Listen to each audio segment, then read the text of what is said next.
नमस्कार दोस्तों, welcome to video. दोस्तों, क्रिटिकल मिनरल टेक्नोलॉजी और क्रिटिकल मिनरल बेस्ड टेक्नोलॉजी आने वाले टाइम पे जिस तरह से आज की डेट में ऑयल इंपॉर्टेंट है, हो सकता है मोस्ट प्रॉब्ली आगे भी इंपॉर्टेंट रहे, क्योंकि पूरी वर्ल्ड जो है रिन्यूएबल एनर्जी की तरफ बढ़ना चाहती है और डिपेंडेंसी ऑयल के ऊपर कम करना चाहती है। बट जो क्रिटिकल मिनरल बेस्ड टेक्नोलॉजी है, सेमीकंडक्टर है, चिप है, ये एक न्यू ऑयल की तरह कंट्रीज के लिए काम करेंगी। और आप देखेंगे कि चाइना के डोमिनेंस के बाद यूएस ने एक पैक्स सिलिका इनिशिएटिव रन किया था।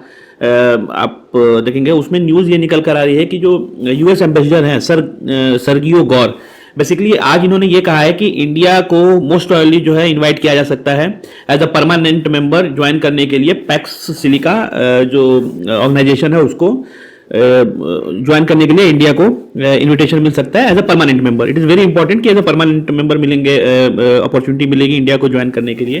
तो इन्होंने कहा क्या, India to be invited to Pax Silica, US envoy Sergio Gor stressed engagement between two sides. ठीक है, इसके साथ में इन्होंने ट्रेड डील को भी लेकर बात की। अब आप देखिए ट्रेड डील में ये तो कैट माउस का गेम चल रहा है अभी इंडिया और यूएस के बीच में।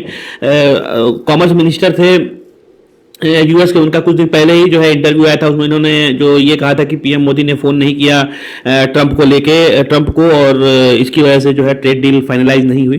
तो आप देखेंगे कि कैट माउस का गेम है। यूएस कंप्लीटली चाहता है डोमिनेट करना। यूएस के पास मार्केट है, बहुत बड़ा मार्केट है, बल्क का मार्केट है, जो कि चीजें बल्क में खरीदता है, और उसके पास ये अपर हैंड है कि वो आपको एक कंज्यूमर मार्केट दे सकता है जो कि बल्क में आपसे मटेरियल खरीद सके।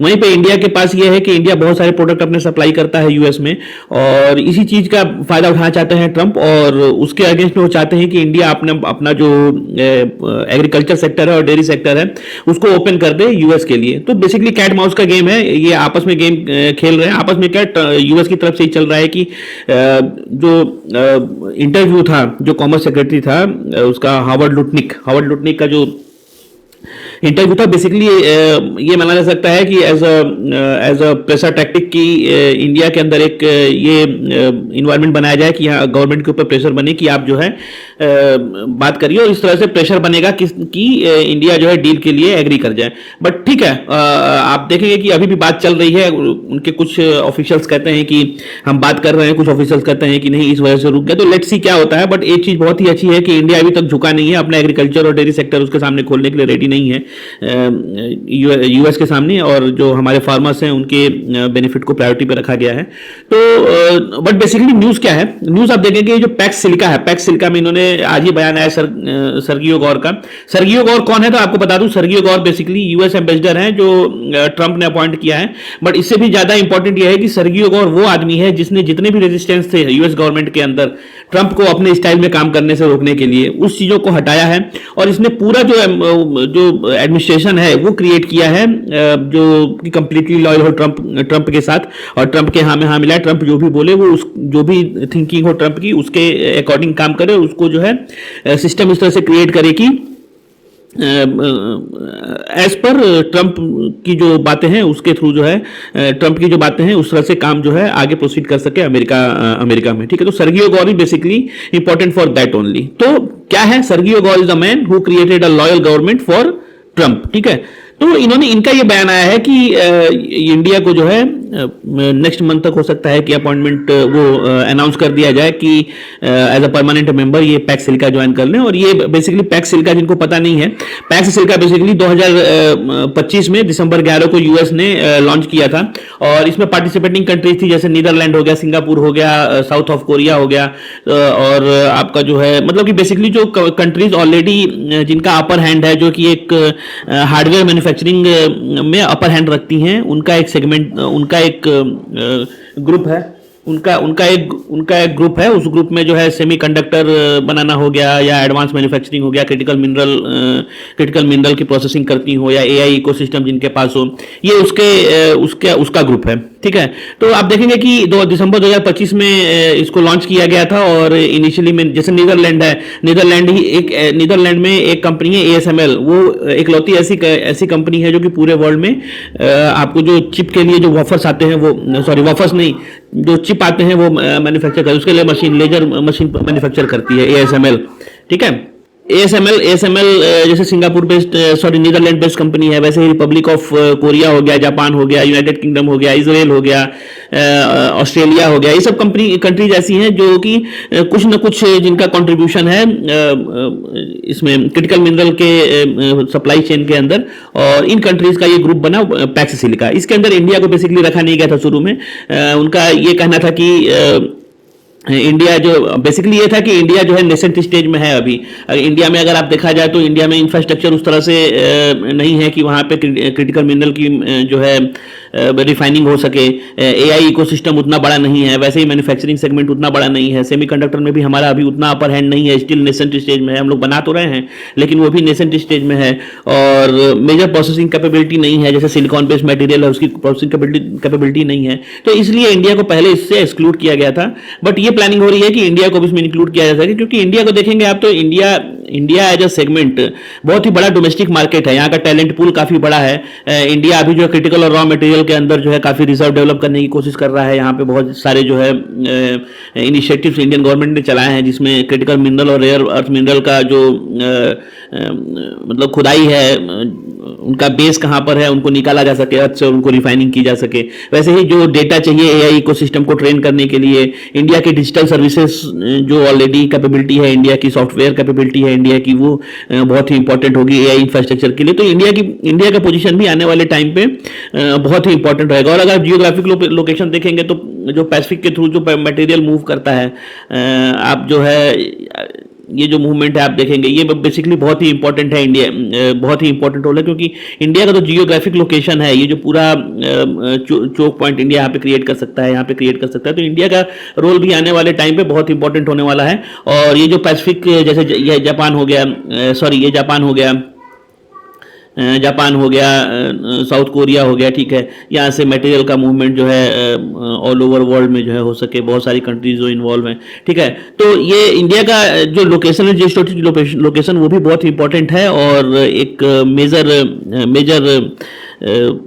उसको क्या बोलते हैं, मेजर इंपॉर्टेंस होल्ड करता है। और इसी वजह से देखा जाए कि इंडिया को भी ये लोग जो है इंक्लूड करना चाहते हैं कि भाई इंडिया आए इस पर्टिकुलर ग्रुप को ज्वाइन करें, ठीक है। अच्छा, प्रॉब्लम क्यों हुआ इस ग्रुप को, अगर पूछा जाए तो इस ग्रुप को क्रिएट करने की जरूरत ही क्या थी? मतलब कि ऑलरेडी सेमीकंडक्टर कई कंट्रीज में बन रहा है। तो देखिए, चाइना क्या है, चाइना जो है आज की डेट में डोमिनेंट पोजीशन होल्ड करता है, और जो रियल चोक पॉइंट है यही है। अगर आप देखेंगे कि कहीं भी मिनरल की खुदाई हो, चाहे वो अफ्रीका हो, ऑस्ट्रेलिया हो, या कोई और कंट्री हो, अफ्रीका, ऑस्ट्रेलिया, आपका जो है इंडिया, कहीं भी जो है अगर निकले तो आप देखेंगे कि ये सारी चीजें जो है जाती हैं चाइना प्रोसेसिंग होने के लिए।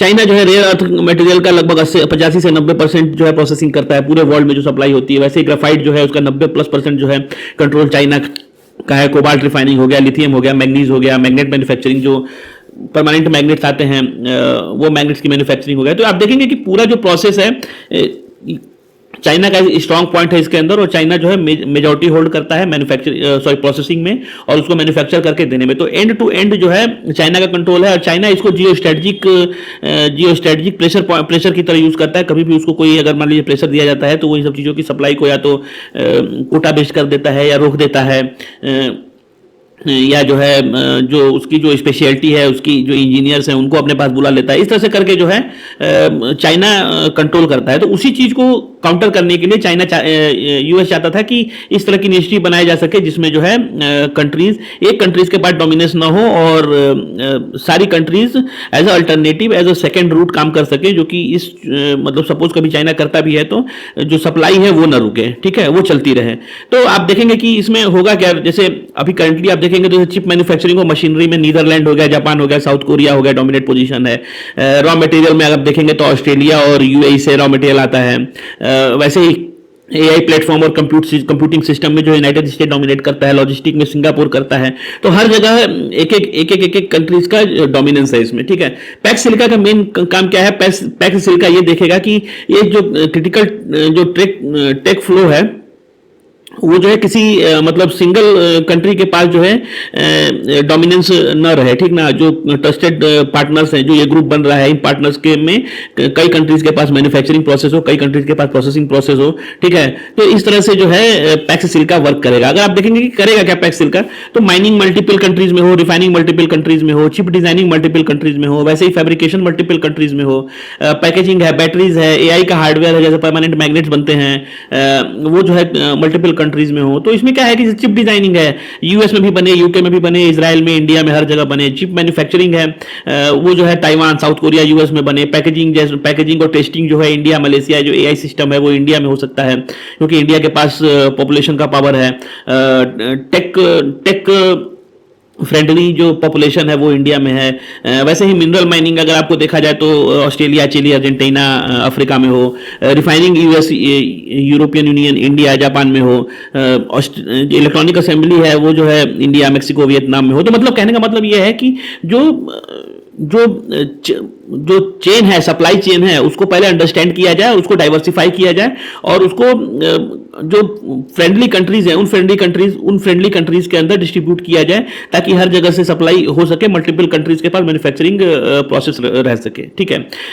दूसरा क्या है कि अगर अगर मान लीजिए आपका जितनी भी फ्रेंडली कंट्रीज जैसे US, India, Japan, China, Japan, Taiwan, China नहीं, Japan, Taiwan, South Korea, Australia, European Union, ये सारी friendly countries trusted partner allies हैं। इनके पास जो है इन आपस में ही डिस्ट्रीब्यूटेड रहे, और किसी एक कंट्री के पास डोमिनेंस न रहे, ताकि वो जो है चोक मतलब एक चोक ना क्रिएट कर सके पूरे सिस्टम को, ठीक है। तो ये एम है पैक्स सिलिका का, और इसमें जो है इंडिया को अभी असेस मिलने वाली है। इंडिया भी जो है इसका पार्ट बनेगा, और देखने लायक रहेगा कि किस तरह से जो है इंडिया के बेनिफिट में ये चीजें निकल कर आती हैं। मीनवाइल अगर वीडियो आपको इन्फॉर्मेटिव लगा तो please like and subscribe. I will try to bring such videos in future. Till then, thank you, tata, bye bye. Please do like and subscribe.